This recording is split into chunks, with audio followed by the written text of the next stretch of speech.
Most bankers aren't ready to help you until after their third cup of coffee. But with Central National Bank's after-hours service, you don't have to wait for the bank lobby to open to get help.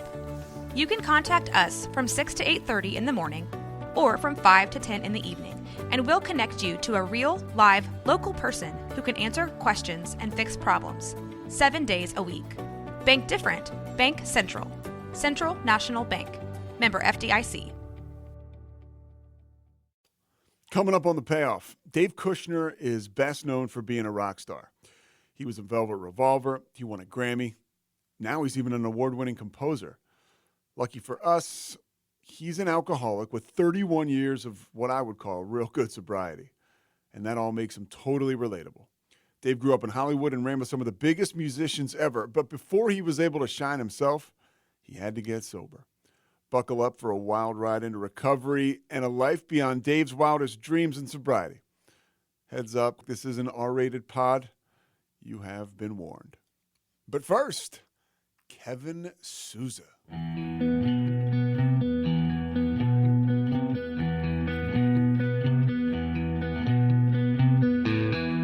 Stand by the ocean floor. Mike is, by the way, he's a producer. He's listening and he can hear us. Say hi, Mike. What? Yeah. Hey, man. All right, Dave. Want to start. First of all, thank you so much for taking the time. It means a lot. People that carry the message, and your message starts with your sobriety date. So, can you give that to me? February 11th, 1990. So, how many? 31 years. Yep. Wow. What's it like to be sober for over 3 decades? It's crazy. I got sober when I was 23. And, so I remember the point where I was like, wow, I've been sober half my life. It's just the way it is now for me. I don't really think about like how it is or how it isn't. It's just how I need to be, for me. Because I know that,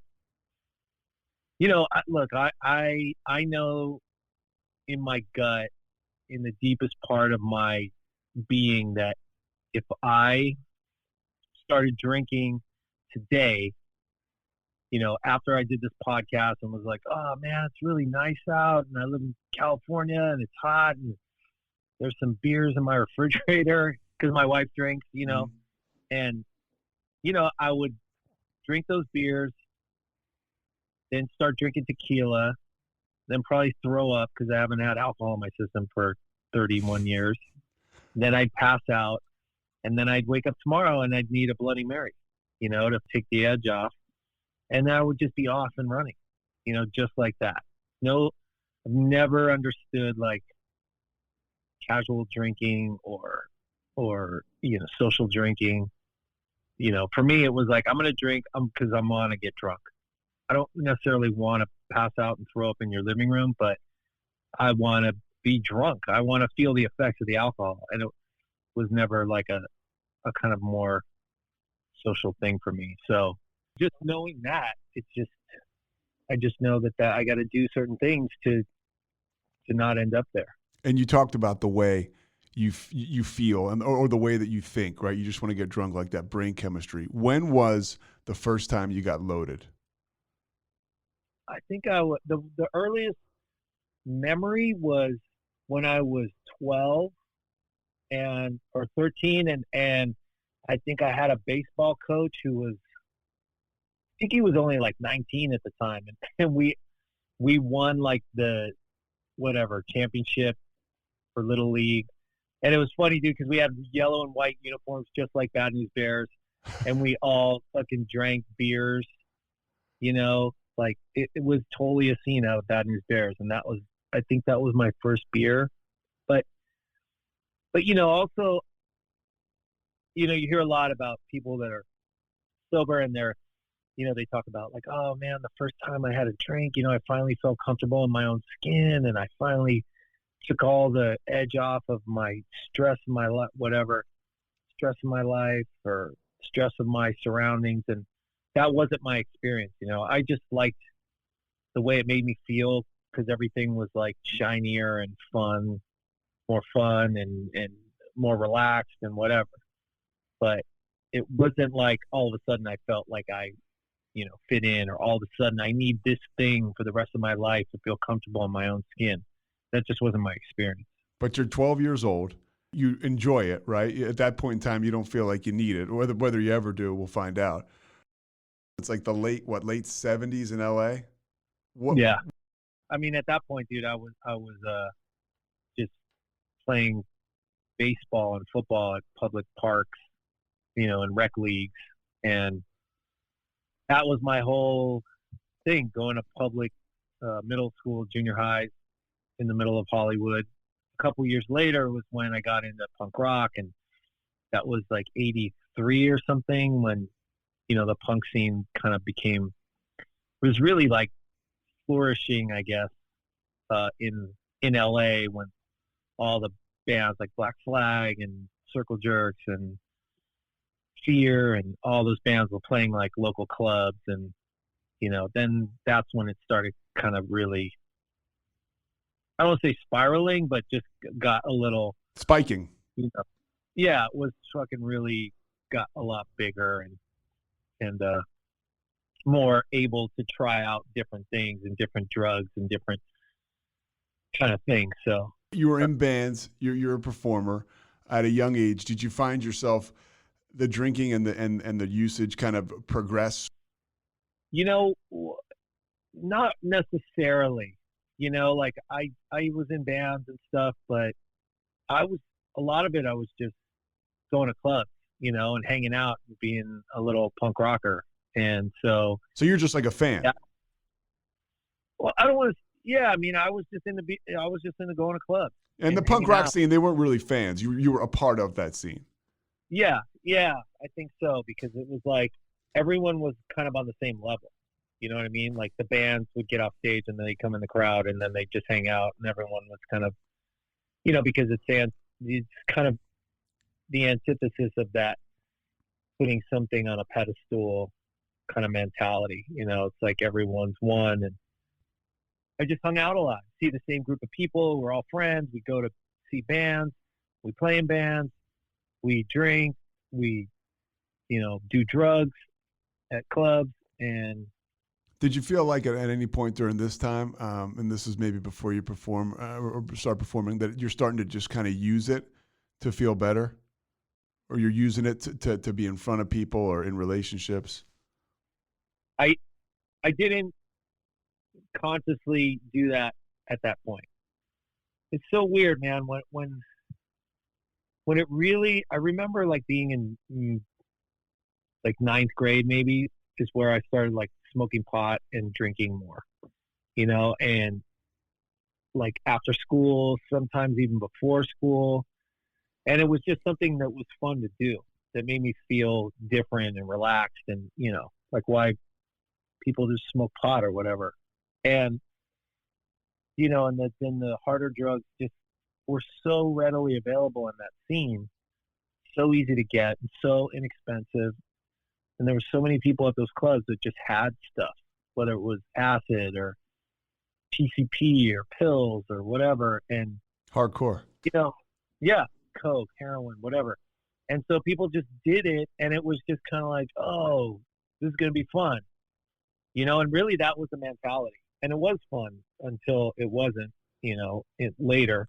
But at that point, it was just, it was just a good time in, a scene where it was acceptable. I want to backtrack a little bit. Was there alcoholism in your family at all? Like for me, it's all over my family, my dad's side. So like my mom used to give us a heads up, like, hey, you've got this stuff. You need to look out for it. Did you have any awareness of anything in your family, if it was there? The only one that really had like, I think that was really alcoholic was my grandfather, or my mom's dad, where I'd heard some stories where he was pretty gnarly. Like, they would like, there was some abuse going on, and like hiding under the bed when he came home, and, that kind of stuff if he came home drunk. And so I knew that existed, but not really from my mom and dad. And it's funny, I remember I had this buddy Victor, he was from New York, and he had that kind of childhood growing up, like what I described that my mom had, where he had the alcoholic dad and the alcoholic mom, or the severely Al-Anon mom and the alcoholic dad. And he, and the thing is, dude, the thing about being sober and doing certain, whatever road you choose to go down to achieve and maintain your sobriety, it was funny because we realized, like, it really doesn't matter, like, where you come from or what your background is or what your story is. It's like, it's the same feelings. It's the same, it's the same alcoholism. It's the same, things you use to fix it. It's like, one guy could come from this background, one guy could come from the opposite background. But once you're, sober or dying of alcoholism, the feelings are the same. Yeah. Is Victor a sober guy now? Yeah. Victor's got 25 years or something. When did you start to see it getting out of control, where there's a point, not necessarily the jumping off point, right? Like in the literature, but even the point where, man, I'm losing my grip on this. I think right around 2021, where, you move out, you have to get a job. I had just kind of whatever jobs at first, in 17 and 18, working at theaters or, at a donut shop or, what a pizza delivery guy. I remember I ended up working at Tower Video in Hollywood, across the street from Tower Records. And that's kind of when I noticed it, because I think because my life was settling into a more regular thing where I, worked 9 to 5, Monday through Friday. And I started to see, like, oh, wow, this is kind of affecting my relationship with my girlfriend at the time. Or wait, this is like in the movies where she's starting to mark the bottles of alcohol on the bar, like in the house. Yeah. Which is another thing I never understood, like having like a little bar area in your house. I'm like, what? Why are you putting all this alcohol like just out? Like, what am I supposed to do? Not drink it? Like, it's for, and and I remember like putting water in the bottles. I remember finding the marks and just like, and then thinking like, wow, this seems kind of might be a little problematic here. Yeah. Because it's like, if I see this in the movies, and I remember I started blacking out a lot. And I remember being in 8th grade and seeing this, reading this health book, when you have health class. Yeah. And that, for some reason, that always stuck in my head, that like one of the signs of alcoholism was blackout. And so as soon as I started blacking out a lot, I was like, oh man, I wonder if I'm alcoholic, and that's kind of when it started, and then slowly it just turned into, really starting to do things that you never planned to do. That was like the beginning of the end for me, was like a 2-year period where, right from what I described to where it slowly started to get like, oh, I don't feel good about that. Like stuff that wasn't okay with my own like moral compass yet. Stuff you're ashamed of. Yeah. Exactly. That's it. And you do stuff you're ashamed of, and you kind of, for me, it was like I would do things I was ashamed of, and then I'd drink behind that to squash those feelings, and then it just became this perpetual nightmare. Slowly but surely.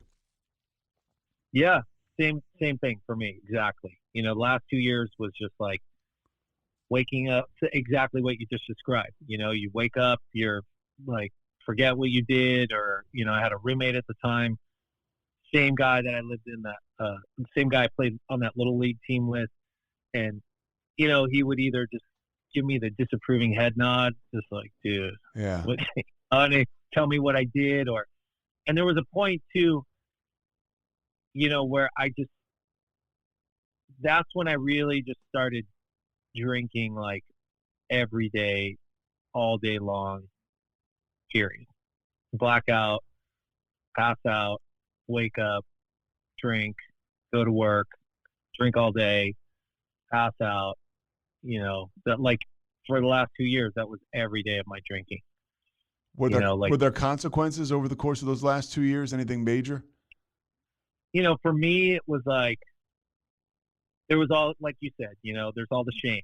Like, I never woke up in the morning and thought, oh, I'm going to crash my car today, and I'm going to steal some stuff from my mom so I can buy some drugs, and I'm going to make out with, your girlfriend when you go to get something out of your car, or I'm going to, cheat on my girlfriend, or like, none of that stuff was okay for me to do according to my moral compass, yet eventually I was doing that kind of stuff on a daily basis. Showing up late to work, lying constantly because I was always late or didn't show up, or, just being late on my rent every month and not paying my bills and getting my cars impounded because I didn't pay tickets, and, and then it just got progressively worse, like car accidents. Thank God I never, hurt anyone or myself, more importantly, anyone else, but never got a DUI, but I crashed all these cars, and for some reason, like, I would get out of it somehow. And, then it became like I lost a girlfriend at the time, and then I lost my license, and then I totaled my car. And then one time I played a club on Sunset Boulevard, and I'd been up for a couple of days on speed and drinking, and I ran across Sunset Boulevard, and I was so drunk that I just like face planted on the middle of Sunset, and I had my guitar in one hand and my amp in the other hand, and I just like was like Jesus Christ pose face down on the street, and knocked out like all my front teeth and cut my lip. And even then, the next day, dude, I woke up and I went to the hospital. My couple guys in my band took me to the hospital. They took me to Cedars. They stitched my lip back on, and Jeez. I just waited there, and the doctor didn't come back, and I'm like, yeah, fuck it. And I just left and told my friends, I'm like, come on, let's go. And we left, and the next morning, I was trying to drink a 40-ouncer of St. Ides, but my lip was so swollen it was touching my nose, and it just all dribbled down my shirt.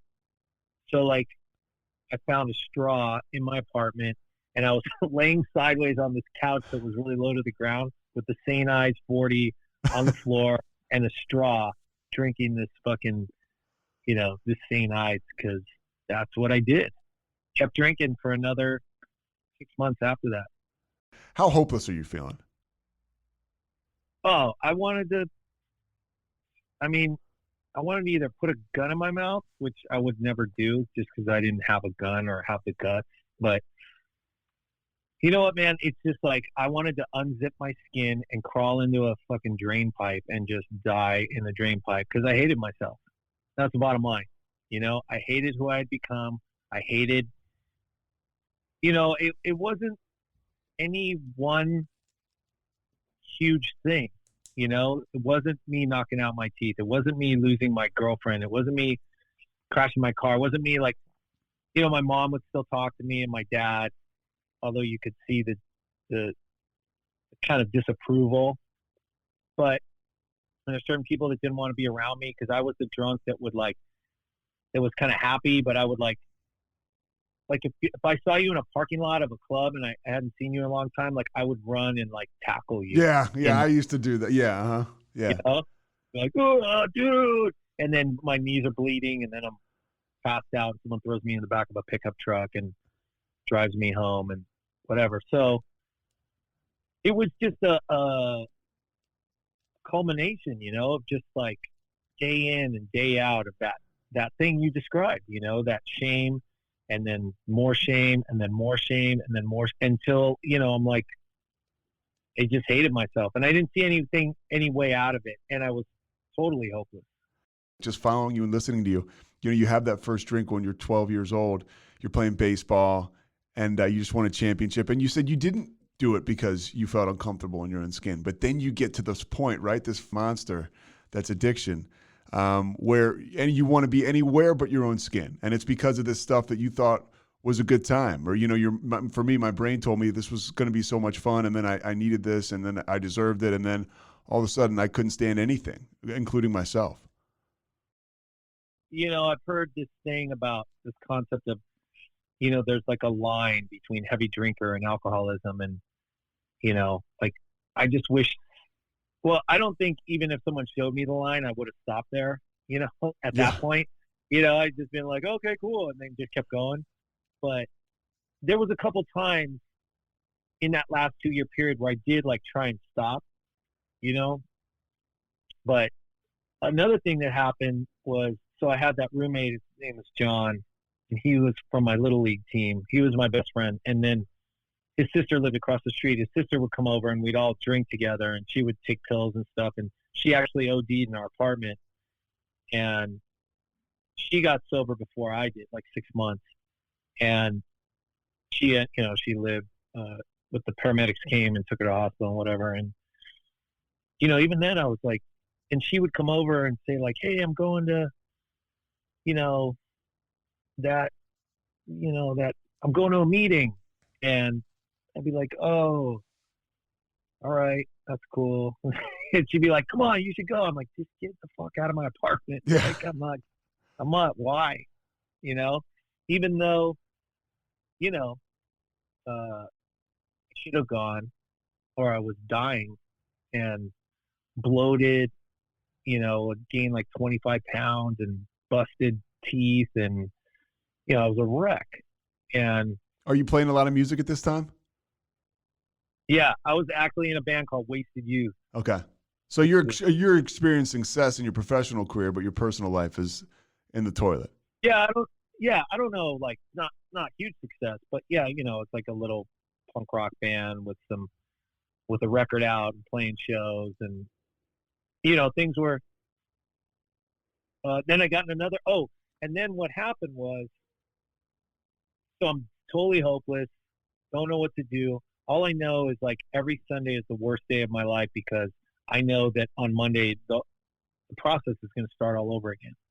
That feeling like, God, I just want to fucking be dead, but now I got to start my week over again, doing the same shit and the same stuff that makes me ashamed of who I am. And they were just totally hopeless. Are you still working at Tower Video at this time, and then just playing at night?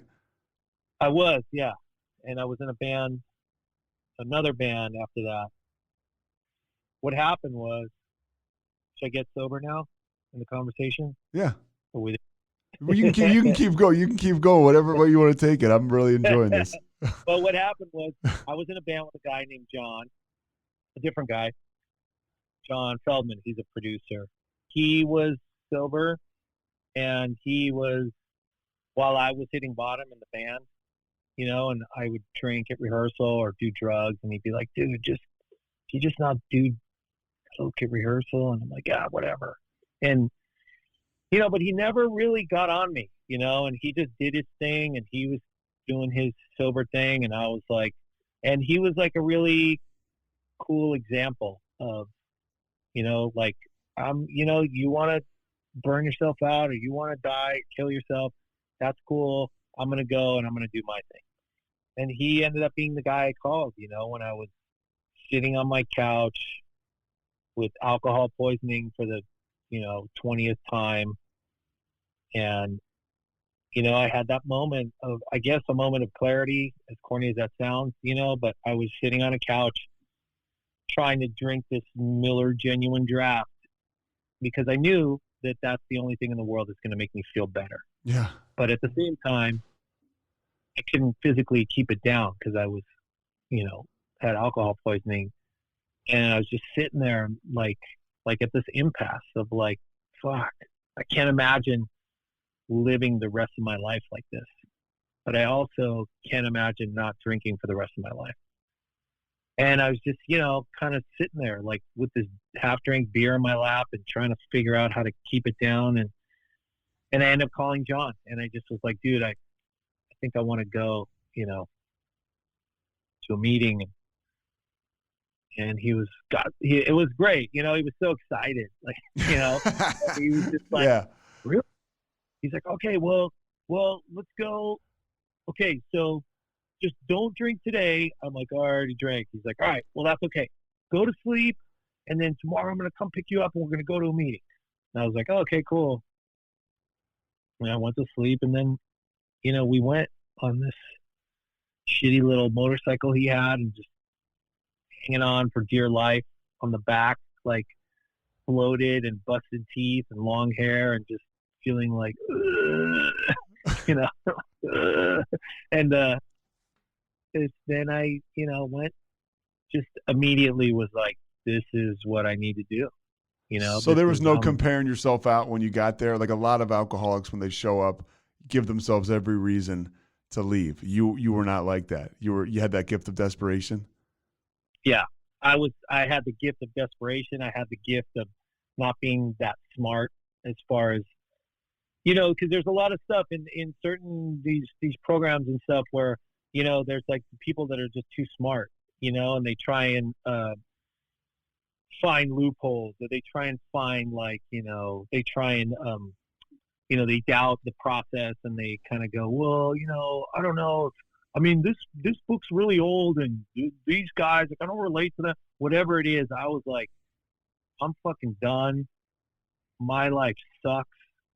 And if you guys got any solutions, I'm fucking all in. If you told me to go put this funny hat on, go outside and wash your car and detail it, and then can dance in the middle of the street with your shirt off, and then come inside and eat a whole pizza, whatever it was. Yeah. I was like, I'll do it. I'll do whatever you tell me to do. Well, it's such a gift, right? That sometimes you get beat your ass so bad into submission that you are willing to go to any lengths and take suggestions. And that's what happened for me. So my behavior changed, and then everything in my life slowly started to change. Mm-hmm. Yeah, and it's funny though, because I remember that saying, like, are you willing to go to any length? And I remember hearing that early on in my sobriety, and I was like, and I just pictured like, wait, does that mean like if some guy's really in a bad way, like I'm gonna have to go to a donut shop at 4 a.m. and meet him and have a conversation with him? Yeah. Like I had these like funny warped versions of what any lengths meant, but I didn't want what I had, and I was willing to do whatever I did, that's what I did. And I never drank since that first meeting, I never did. I've been sober the whole time, because I did everything they told me to do when I got there, like they said, go to meetings, do this, get commitments, help people, get phone numbers, blah, blah, blah, blah, blah, blah, show up early so you can pay attention. All these things that they told me to do, I did without question. You go to meetings and you start to act different, right? You start to dry out. When do you start, this is like 1990, when do you start to feel better? Like when does your soul start to get filled? How does that change take place? Well, I'll tell you, like, I remember very clearly because, I still go to the same deal that I did, from the beginning. I remember that I felt hopeless when I came in the day before. A couple of things I remember from that early sobriety was, one thing I remember when I came in was they said, you never have to feel as hopeless as you did the day before you got sober ever again. And I can say, in all honesty, in the last 31 years, I've never felt that hopeless and that shitty any days in the last 31 years. And I've had some tough times, but never that degree of hopelessness. Like my life is just going downhill and there's nothing to do to stop it from going downhill. But I remember feeling like a scumbag because of all the stuff I had done, all that shame, that those, years of shame piling up. So it's like, it's tricky because you come in and you're like, now I just feel like a sober scumbag, because your head tells you like, you're still that guy that did all those shitty things. And so, luckily at those meetings, there's a lot of tools to remedy that. and to deal with that feeling of feeling like a scumbag. And, also, like I felt hopeless, but I would get these like windows of hope every day. Like I'd get 10 minutes, like, oh, maybe it's going to be okay. Yeah. And I'd feel kind of shitty the rest of the day. And then, it'd be 15 minutes, and then it'd be 5 minutes. And then and that just kept slowly, increasing. And the amount of hope that I would get, sometimes it was for an hour and a half at a meeting where I wasn't thinking about my life and my shitty situation and myself and whatever. And I was just hearing stories and meeting people and just being like, oh man, this feels good, or hanging out with other sober dudes.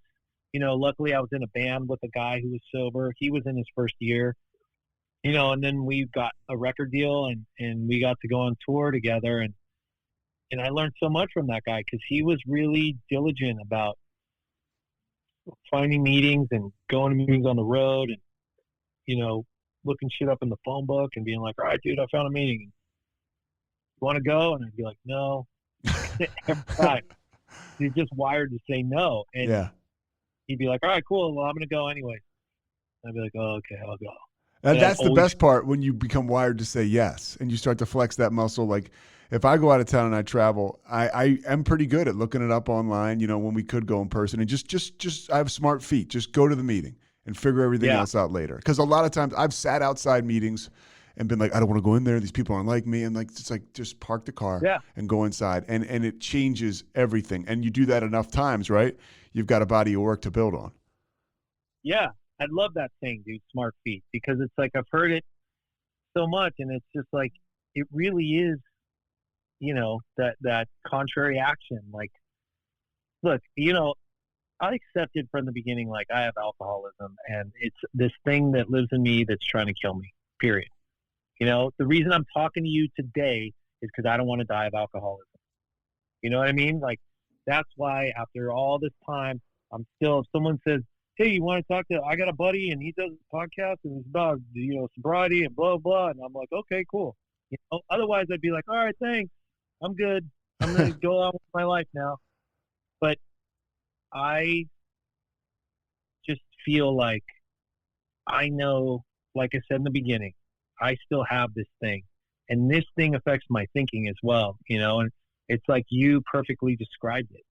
I can be at a meeting that I go to on a regular basis, and if my head's not right, my alcoholism will tell me like, oh, well, after the meeting, it's like, oh, you don't really fit in with those guys because those guys are all still in bands and you're not really in a band anymore. And, like, those guys are all like a little older than you. That's that little clique. And it's like this whole dialogue about how I don't fit in with any of the little groups that are talking after the meeting. You'll take yourself out either way, whichever group. Yeah. And it's like, I don't fit in there. I don't fit in there. I don't fit in there. And then I just leave, and then I feel sorry for myself, and then whatever. And that's why I still have to do a lot of stuff I did in my first year that I learned to do, whether it's meditation and stuff like that, or going to meetings or helping other people. I still have to do that stuff because I still have alcoholism, period. And so it's just that simple to me. And it's always been that simple for me. It's like, my sobriety has been very pragmatic. It's like, you tell me if you move that pile of stuff over to there, then you're going to feel better. I'm like, okay, cool. I might not move it right away, but I'm like, I pay attention. I'm like, okay, cool. Just move that over there. Yep. Okay, cool. I'm going to do it. If you show up here, you're going to feel better. Okay, cool. If you do this, read this and do this, then you're going to feel better. Okay, cool. And that's how it's been. And it's never been wrong. That's the crazy thing. All the suggestions, all the stuff always makes me feel better. It's never been like, oh, I tried that. It actually backfired and actually felt worse. It's never happened one time. That's why I keep doing it. I remember when I was newly sober and someone said, hey, you want to go to a party? And I was like, no, absolutely not. They're like, come on, it's like a sober party. I'm like, that sounds horrible, and I think I had like 2 months or something, and my sponsor at the time was like, "Hey, let's go to a party." And I was like, "Oh God, it sounds terrible." Yeah. And I'm so afraid, like how to just be around people and be social, whatever. So you shit on it. Yeah. Yeah. Uh-huh. But I remember him saying to me, "Look, do this. Let's go. We don't have to stay long." He said, "Look for the most uncomfortable looking person in the room and go talk to that person." He said, "Look for someone that looks as uncomfortable as you are and go start talking to that person and be of service to that person by talking to them." And I was like, okay. And I tried it and it worked. I saw some dude and he looked all fucking by himself and looked awkward and uncomfortable. And I started talking to that guy, and then I felt better. And then he felt better. And I felt better because I made him feel better. You know what I mean? It's just like a fucking win-win. Yeah. And that's my experience in all of these things. If I'm helping someone, I'm not thinking about myself. And I'm usually, and I feel better. If I give someone hope that they have 2 weeks sober, they don't know how they're going to make it through week 3, and I give that person some hope and tell them like, dude, it's going to be okay, whatever, here's what I did, and then I see the light come on, then I feel like a king. There's no better feeling. I've gotten nominated for an Emmy and won a Grammy and had a #1 record and all this shit, dude. And I can promise you that giving someone hope that they're not going to fucking die and that they're going to be okay is a better feeling than any of those things. The fact of the matter is you go to meetings for over 30 years or you stay sober for over 30 years, right? You're going to see people go out and die. Like that happens. Yeah, for sure. And dude, I grew up in Hollywood. Me and Slash went to junior high and high school together. There's a lot of people. We went to school with Hillel Slovak from the Chili Peppers, the guitar player that OD'd. We went to school with, a lot of people. My best friend, that guy John that I told you about, that was my roommate, that we were on the baseball team. Whose sister OD'd? Or the guy before that? Yeah, no, that guy. Okay. And he and I were best friends until 10 years ago. Our kids went to the same school. We shared a studio at the time, and he went out of town one weekend. I saw him on a Friday, and then I got a call on a Sunday that he, had an accidental overdose. And that was like that was like probably the hardest death I've had to deal with in my sobriety. Cause I was, 44 years old, and he was my best friend since I was 13, and we were roommates for years, like 15 years off and on. We shared a studio where we worked together. Like I said, our kids went to school together, and I was devastated. And then my mom died like right around the same time. So like what I was saying earlier, it's like, I've been through grown up stuff. What do you do when the grown up stuff happens?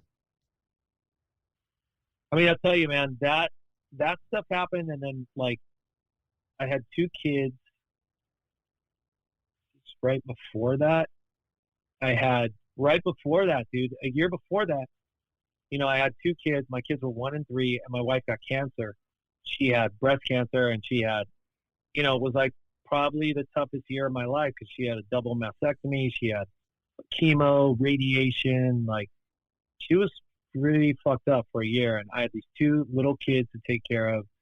My son was super colicky and irritable all the time, and it was really hard. And thank God she's all right now. But I remember going to some meetings. I remember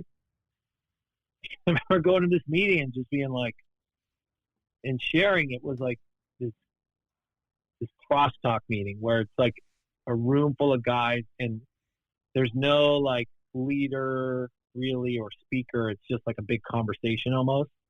And you kind of wait till someone's finished talking, and then you jump in and whatever.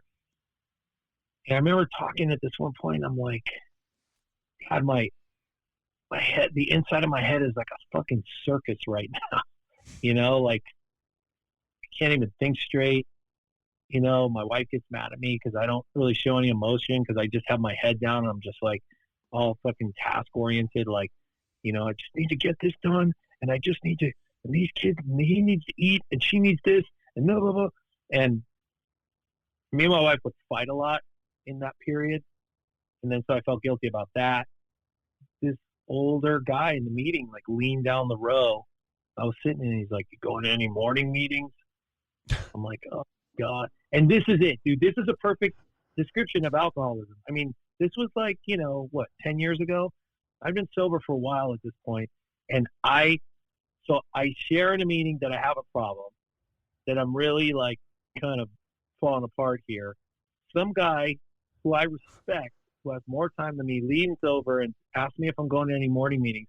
And for the rest of the meeting, I tried to figure out how to get out of going to a meeting with this guy at the end of the meeting, because I knew at the end of the meeting he was going to ask me about or tell me about some morning meetings that he went to, and I was trying to figure out how to get out of going with him.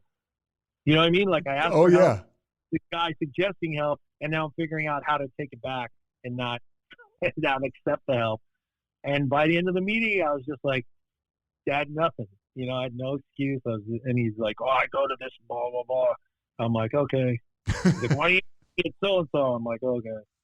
And I went, and, you know, I felt better. I started going to more meetings. Like, I started going to some morning meetings, and that's where I met Frank. Yeah, my man buddy, Frank, who put us in touch. Dude, and it's like, I don't know. Everyone's got a different concept of God or Catholic God, you know, Protestant God, no God, Buddha, whatever, the guy with the ocean, the higher power, whatever it is, like, you know, that's cool. I choose to call, you know, my thing God. And it's just like a dude in the sky that looks after me, you know, that's like pulls me out of the deep end when I ask for help. That's it, you know, and I just believe, like, you know, it's like this golden thread that's woven throughout your life. And it's just like, you know, I wouldn't be talking to you now if I wouldn't have shared that my head was like a circus and that guy leaned over and asked me to go to the morning meeting, and the morning meeting is where I met Frank. And then, you know, he and I became friends. And even though he lives back in Philly, we're still friends. And then he introduced me to you, and here we are. Yeah, and hopefully we're helping people. Yeah. And that's how my whole history of my life has been, especially since I got sober. Especially, you know, once I got out of my own way, it all changed. I have an incredible life, and I don't always remember it, you know, because I get so caught up in my own bullshit. Well, I don't remember how good I have it until you know, for me, it's like I'll go to a meeting and I get recalibrated and I get perspective. I'm not programmed to think about other people. I'm not programmed to think with gratitude. I have to be around guys like you, the program, and spirituality to get my head right. I mean, my first thought is wrong. We hear it all the time, but that's how I'm wired. I mean, I got a whole body of work in drinking and using that speaks to that, and even in sobriety, right? When I'm not conditioned spiritually. Yeah, dude, and you know, like I'll just tell this one quick story. Like, you know, I was in Velvet Revolver. I stayed sober through the whole thing. You know, everyone else didn't at different times. And I did. And I did it through doing the same shit that I did in that first year. You know, finding meetings on the road, opening random books and reading pages and still talking to dudes and staying current with other alcoholics and doing all the same shit. I just kept my head down and did the same thing. And, you know, after that band was done, you know, I was like at this kind of impasse and like, fuck, what am I going to do? And I remember thinking, like, I'm going to either like try and produce stuff, which I really had no experience doing, and then, or like be a composer. And my buddy John, the one that died, he was a composer. And you know, I just asked him, like, what did you, because that's what I learned to do in the meeting. You want to learn how to be in a monogamous relationship? Go ask that guy that's in a monogamous relationship. Yeah, 1,000%. Yeah, don't ask your fucking friend that's sport fucking every girl that comes to, you know, And that if you shows up. ask me about something and I don't have the answer, I guarantee I can find somebody else in the program that Yeah. does have it. And that's how I was taught, like, I will do whatever I can to help you. And if I don't have experience, I'll help you find someone that does. Because I never talk about my opinion, because it's just bullshit. It's like, I'll tell you what I did. I'll tell you what, I went through, if it relates to what you're going through. And I'll tell you what I did and how it worked, but, I remember being at Johnny Rockets, this diner place, burger place out in LA with a few musician friends. And this guy said to me, this guy Bob was like, hey, I just got this job doing this, for this show. It hasn't started filming yet. It's called Sons of Anarchy. And, it's kind of about these bikers, and it's like Hell's Angels meets The Sopranos and blah, blah, blah. And Turns into a huge hit. Yeah. And we were talking about music, and I'm like, oh, what about if you got bands like, because he was the composer and music supervisor. And so he's like, so I started suggesting all these bands that I thought fit the vibe, like Monster Magnet and Clutch, and what about this band? And he's like, and so he said, hey, if you ever want to get together and write something, let's, you should come over. And I was, as I'm wired, my first thought was no. Yeah. Fear. Like, totally. I'm listening to you. I'm right there with you. Yeah, this guy's way better than I am. He's older. He's a better musician. I am fucking not capable of being in a room with one other person. And, Yeah. I don't want to be that exposed. I don't want him to find out like I'm not as good as I think I am or whatever. And, I've been programmed here to take contrary action. And I said, yes. And I said, yeah, cool, man. And then I made it, time, and I went over and we wrote the theme song for Sons of Anarchy like that first day. Like I had that riff, I brought it over, we wrote the song in like a day, and that was it. And that changed the trajectory of my life, and now I've been working as a composer for 10 years. And it's because of that thing that I learned in those meetings, to take contrary action, to say yes when the fear tells me to say no. And that for me was the biggest example that I've had in my life of that contrary action working, for me as a positive. All right, got a couple more things before I let you get on with your life. Yeah. All right. Yeah. How do you, you're mentioning, I know about your career and the successes you've had. You've been in some of the biggest bands in the world, really. And you stay sober through it all, but you stay humble. I mean, I've talked to Frank about you. I mean, and every guy that was that you spoke with that was on that meeting. I mean, how do you maintain your humility through all this? I don't know, man. It's not, I don't think it's by virtue. I think it's just that I came into this, it was just like it's that golden thread, it's like I knew Slash since I was a kid. We grew up together. I knew Duff because I was playing with him at the time, but he and I become friends because we were into like the same movies and stuff. And then Matt, I just knew from around. Scott, I knew because our old bands used to play together. So even when I first went and played with Velvet Revolver, it was like I was comfortable because I knew everyone, and but I was also the guy that was way, like had nothing. I had no money. I had a job. I made $6 an hour, and these guys all had fancy cars and they were at another level. And I think for me, I just came in with a good cachet of sobriety. When I got in Velvet Revolver, I was already like 13 years sober. And I had been doing all the stuff. For me, it's just like, I remember that word humility. I heard it when I was new, and I was like, oh. And I associated it with being humiliated, Mm-hmm.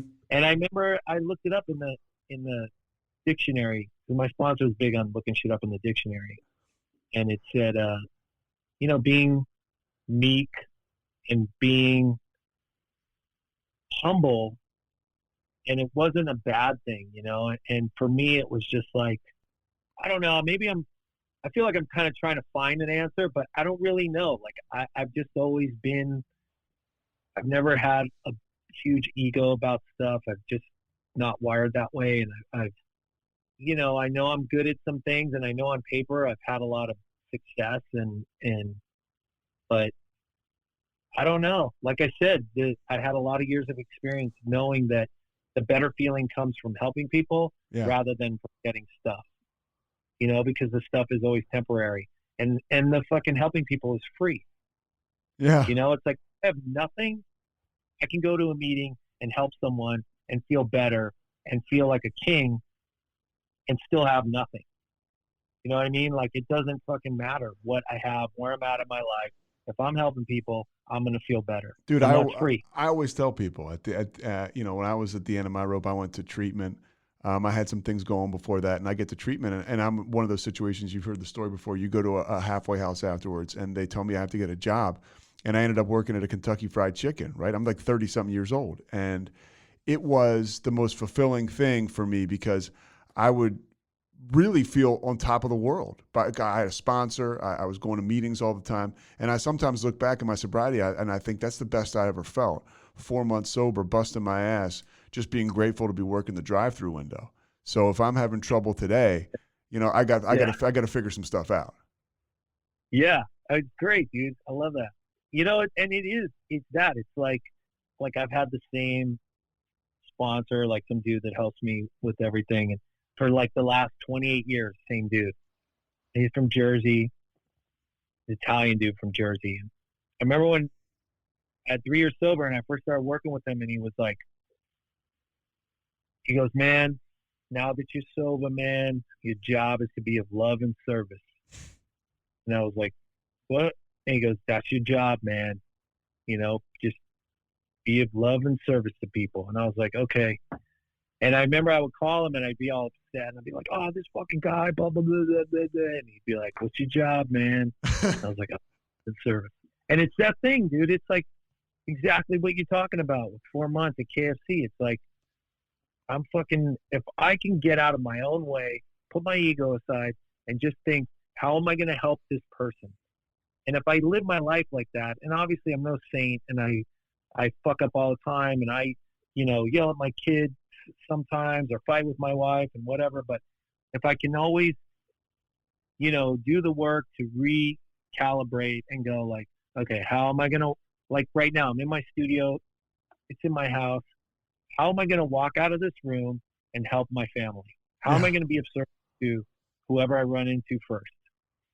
Then I'm not thinking about myself and what I want to do next and what I want to get and how am I going to get it and how am I going to get time to fucking stare at my phone for God knows how long. Like all this inane bullshit that I think is important instead of, oh, I have that buddy of mine that just went, on some job in Vancouver and he's stuck in quarantine, in a 14-day quarantine. And I got to call that guy back. He's sober and he's just sitting there in a fucking room by himself. Oh yeah. I'm going to help that guy by seeing how he's doing because he's just stuck in a hotel room for 14 days. That's the kind of shit where that's how I stay right-sized, But I forget it all the time. Somebody comes into a meeting and they're just not sure, Dave. They're not sure they're an alcoholic. Somebody that's listening today and they're on the fence. Now, what do you tell somebody about the life on the other side of sobriety? Or the other side of addiction? I think now that I've been here for a long, like in the beginning, I was really like, oh, I got to save this person's life.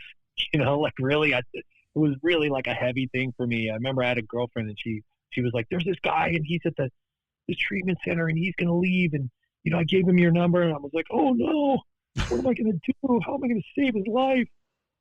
And I realized that I've been here for so long that it's like, I can't save anyone's life, like I'm not that powerful, I can help people I can share my experience. I can share my own strength and hope, and I'm sure I've helped some people. I know I've helped some people along the way, but I can't save anyone. And it's like now I just, I remember someone telling me, like, look, because I would get frustrated because then I would help someone and then they keep going back out, like drinking again, and then they come back and I'd help them, and I'd spend all this time on the phone, and they go back out, and then they'd call me and be like, can you meet me here? And I'd be like, okay. And then they wouldn't show up or whatever things. And I remember my buddy saying, like, dude, you got to help the people that want help. Yeah. And like, you got to, you can't just keep helping the same dude. Like, and that wasn't a good really way of telling that story. But the fact is like, I remember when I was new, they would say, like, just real matter of fact, like, I don't know if I'm, like people that were on the fence, they'd be like, look, why don't you try this for 30 days? And if you don't like it, we'll refund your misery. That was like the greatest I heard when I was new. It's just like, try it.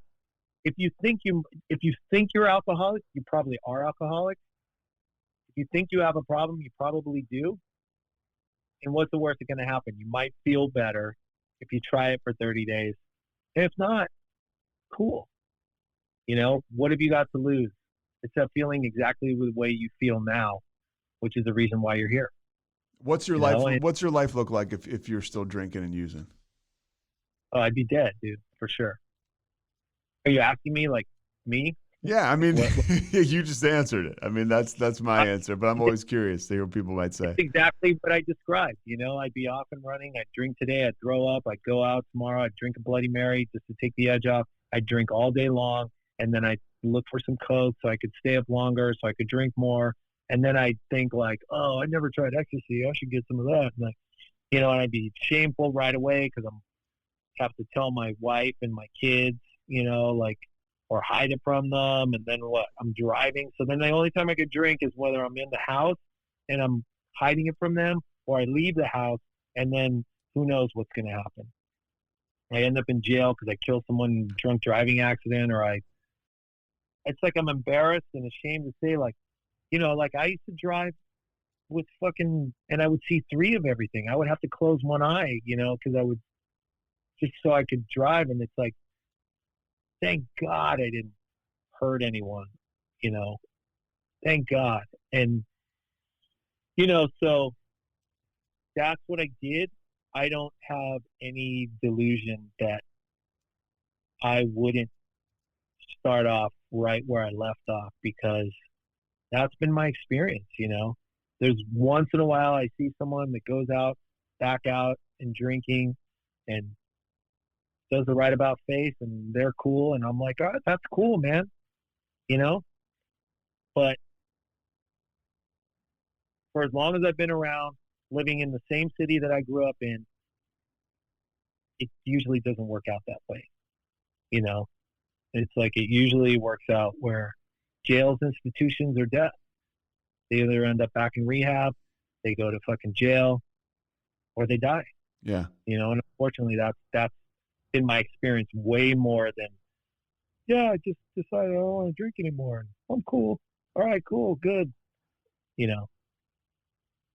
If you have a drink, and look, dude, I don't have any judgment on what, if someone's an alcoholic or heavy drinker or fucking drinks and throws up once in a while and, whatever. I don't care.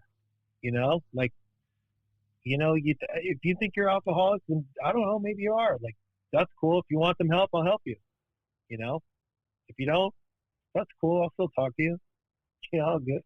You want to get a burger? Cool. Let's get a burger. Whatever. Yeah, I mean, there's guys that come in and go out, and I'm still, I still hang with them. Some of them are, my best friends. It's the journey, and I'm here. It's like you said, man. There's no magic wand that I'm going to wave, but I can just always be there as a friend and as a representative of sobriety. Yeah, exactly. Yeah, you want to try doing it, different than, that's how I did it. So I'll show you how. Exactly. Dave Kushner, you're the man. Anything else? Anything you want to plug or anything? You know, I really appreciate the time. No, dude, I got nothing right now. I'm just, got a few. You got it all, bro. Come on. Living the dream, bro. Yeah. No, just got a few jobs in the works with this. I have a company called Monkey Mind Music Group, and it's just me and a buddy of mine that, we compose for TV and film. And I got, really, I'm starting the last season of F is for Family with Bill Burr. We start doing the music next month, and that's it. It's great stuff, dude. Yeah, it was great to talk to you, man. And I love the KFC story. And, glad you're still alive. Thanks so much for listening to The Payoff with Pete. Once again, I'm Pete Souza. And of course, we are part of the Rogue Media Network. All kinds of good podcasts you can find at roguemedianetwork.com. And of course, you can find this podcast and all those other ones wherever you get your podcasts, iTunes, Spotify, other spots like that.